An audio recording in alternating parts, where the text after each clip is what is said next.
Magenta, an Erasmus Plus project, is here in Marcello Beach, Paros Island, in order to study and to establish discussions related to paleogeographical reconstruction and sea level fluctuations during late Holocene that have played a significant role in human occupation of this area in the last 2,000–3,000 years. The shoreline in Marcello area has changed significantly during the last 5,000 years, and for this reason we have PhD students and researchers from many different universities and many different countries in order to establish discussions. We have participants from Italy, from France, from Greece, from Spain, from Romania, Tunisia, Israel, Japan, Eritrea. Yes, and participants coming from many different disciplines, and this is very important for establishing fruitful discussions related to paleogeographic reconstructions, and we are looking forward to the results of this course. This is one of our stops, Marcello Beach. So what you have to do here you will work for some while by yourself, and then you may reach us for discussions and questions. What you have to do? First of all, we are expecting from you a coastal geomorphological map of that part of the beach. Okay? And then we are expecting you to enter inside with your masks, to snorkel a little bit and figure out the paleogeographical characteristics of the area. What we are expecting from you is to establish a good discussion about the paleogeography of the area. There are some elements that they may provide you information. We are expecting from you to find them out, come back to discuss, take pictures and videos and whatever you need, because you shall prepare per group a presentation about the site. And what we are also expecting from you is to let us know where do you think the coastline used to be in, let's say, late Holocene. It was over there, it was over there, and how do you figure this out? So always analyze first the present day geomorphology and present day processes, sedimentary process. What are the currents? From what is the origin of this sand? I don't know, we have to find it. Where is the source, the sedimentary source? What is the sedimentary cell? From what place the sediments are migrating? So we will understand what's going on. Okay. You know from the pre-training school activities that there are many different types of sea level indicators that we may use in a study of paleogeographical reconstruction and for sea level fluctuations. These could be archaeological indicators. We had a discussion in the previous lecture. Geomorphological indicators.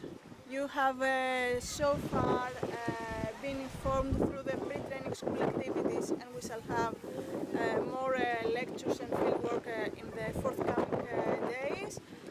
Sedimentological indicators, maybe Mathieu have discussed something about drillings and so on, and this is what you will also do tomorrow. You may put everything together. You have enough sea level indicators in this area to figure out what has happened in the past.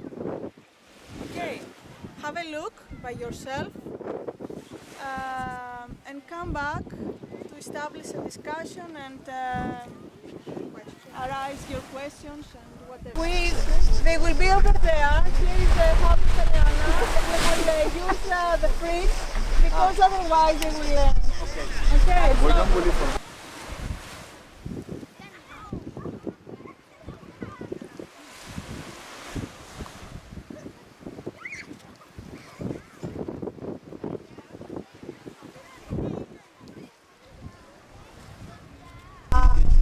about the current sea level.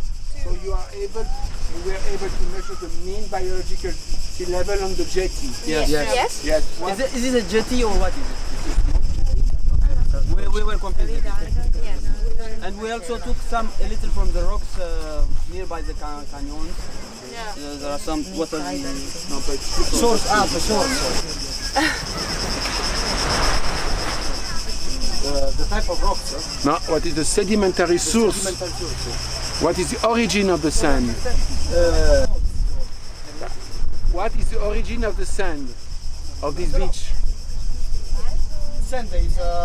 Yeah, okay. So it can be first origin. It can be the The erosion sand of the didn't allow vegetation to be established on the beach rocks, but digging, we saw the species vermicularis, which really enjoys sediment. So we know that the sand is on the beach rock for a long period of time, enough to allow the species to around develop. 6 meters, and the second one around 3, and the first one in the first meter.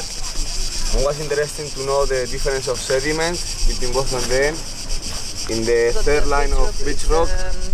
Changing the sediment movement between them. So there is like zonation between the beach rocks. We can find the different materials depending on the time and the period. And probably the 3 beach rock markers the 3 different periods of transgression, I think.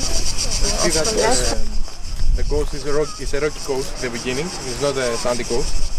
And the slope is very little, it's like 10 degrees to 15 degrees. So then the type of coast is changing to a sandy coast. I think that there is some archaeological material just before the first beach rock. Between the present shoreline and the Yes. For me, it's and there is maybe some after the first beach rock. There is some biological indicators of the sea level on the jetty as the ritarga, the Pavonia.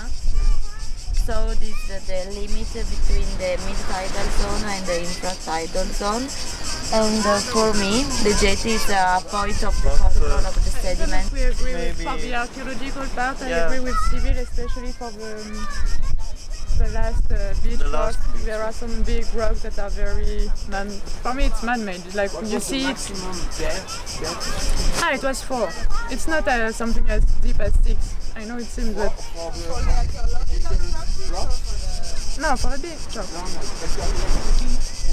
about archaeological blocks. Yeah, but it was the same.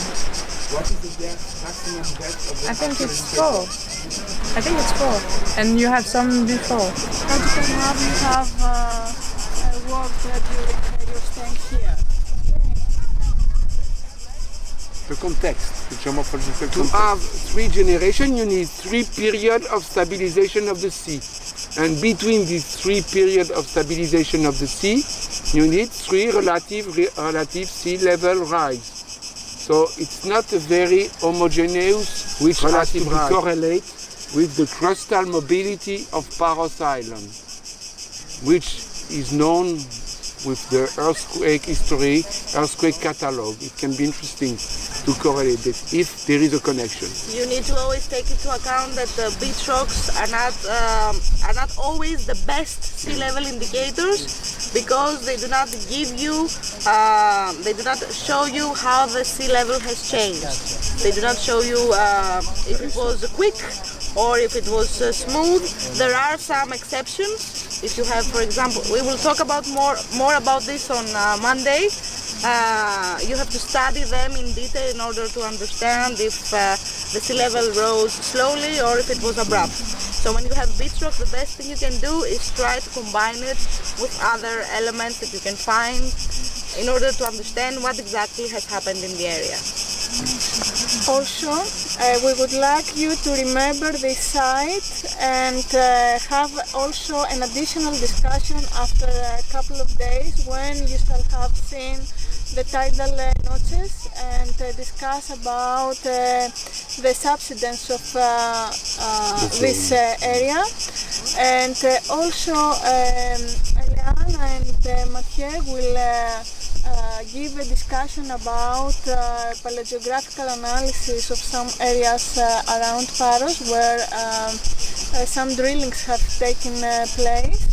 And at the end, we would like you to correlate all this information and establish an even better discussion. The geomorphological sea level indicators and archaeological sea level indicators, and the comment that Christophe made about the stabilization of sea level in order to produce a beach rock.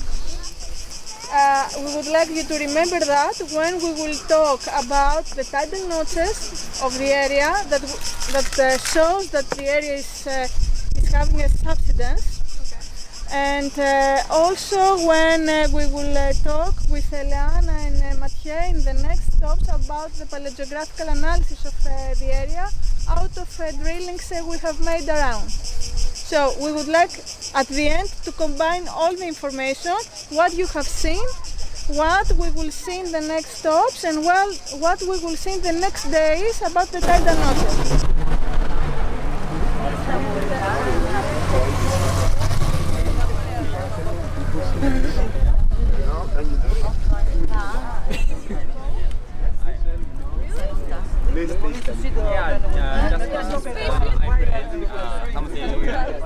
Greek sports, yeah, tennis balls, yes, great. I like it.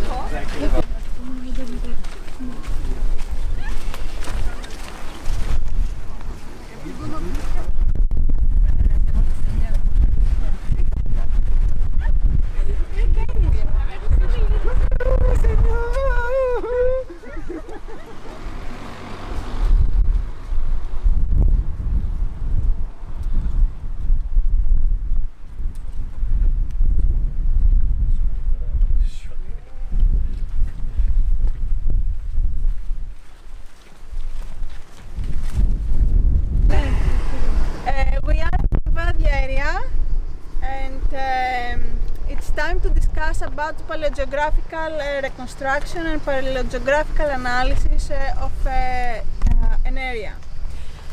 We will start step by step combining all the information you have heard during the training school, and by the end we should be able to combine all different kinds of sea level indicators.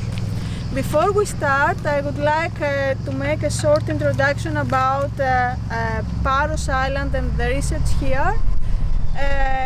Eleana has worked for her PhD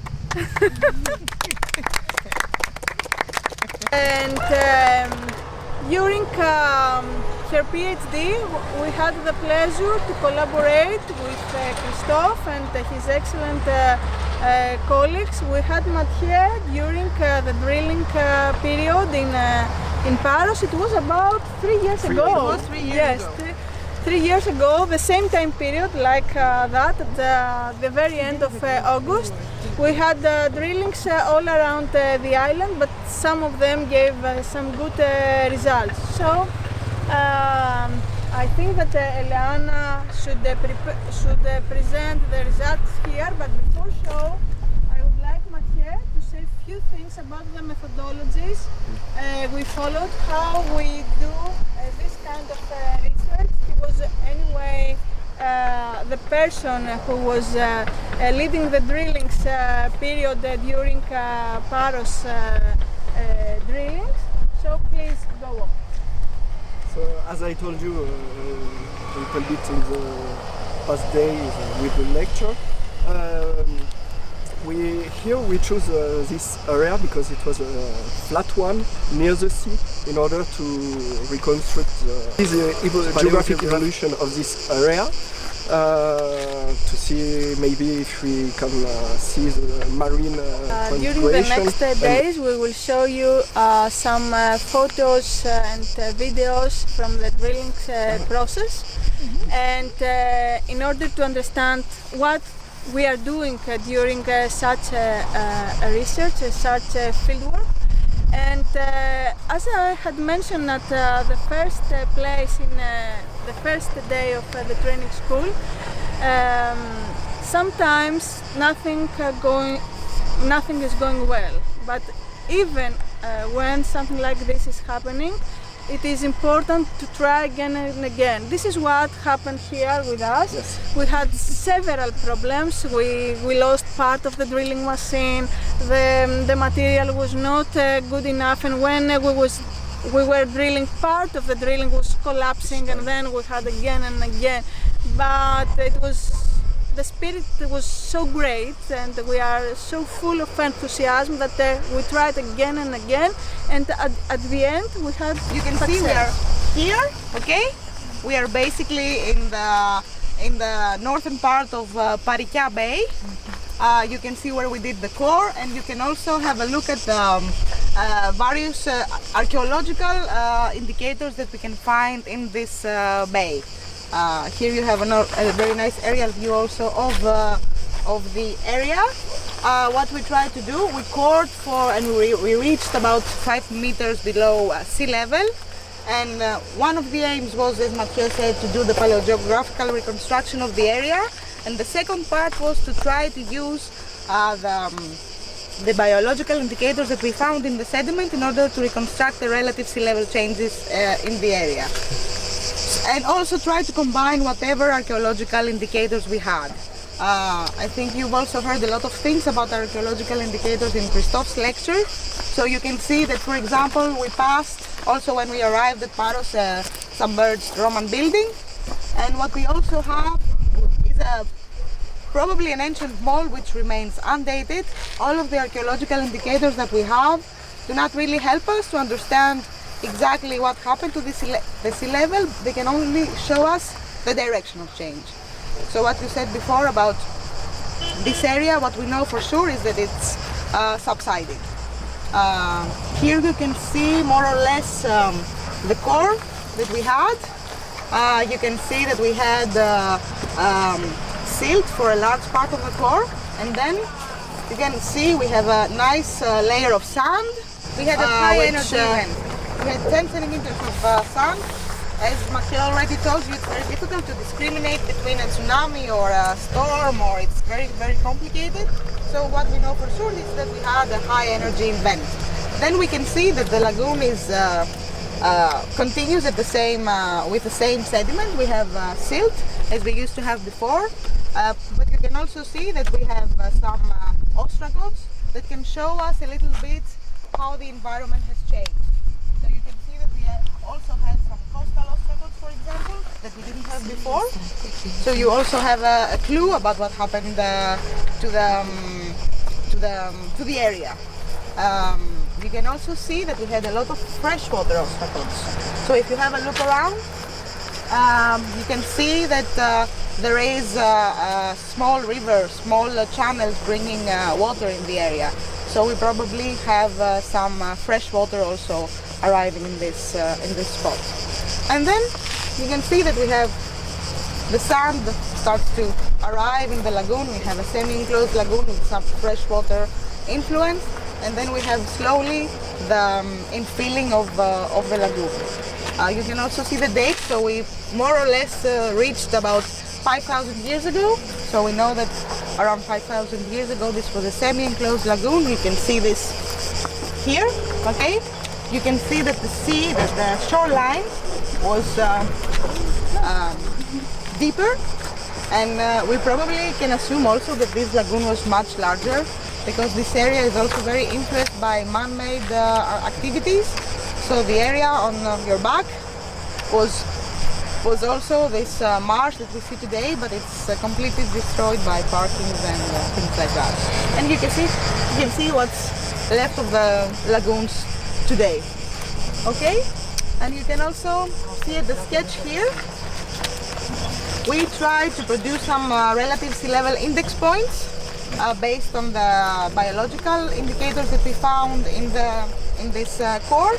So you can see it's a classic Lambeck curve that most people use, and we also tried to plot what we had from the core in order to understand what has happened to the sea level. So you can see that most of the points lie below the curve, suggesting that you have a tectonic influence in the area, tectonic subsidence affecting this part of. There is a site here. It's indicated as a Roman building. It is not deep, about around 80 centimeters, something like that. And if you snorkel there, you may see buildings and roads, and it's really a wonderful site for those loving underwater archaeology.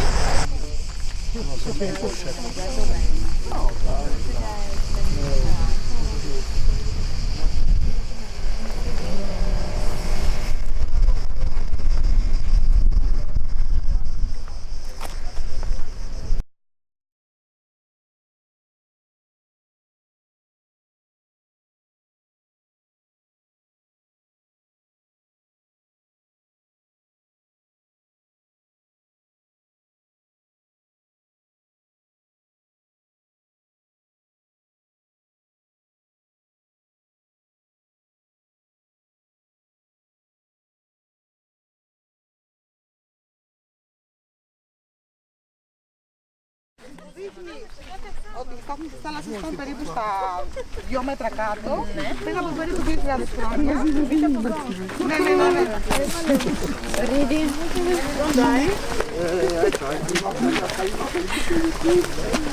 Better, yeah?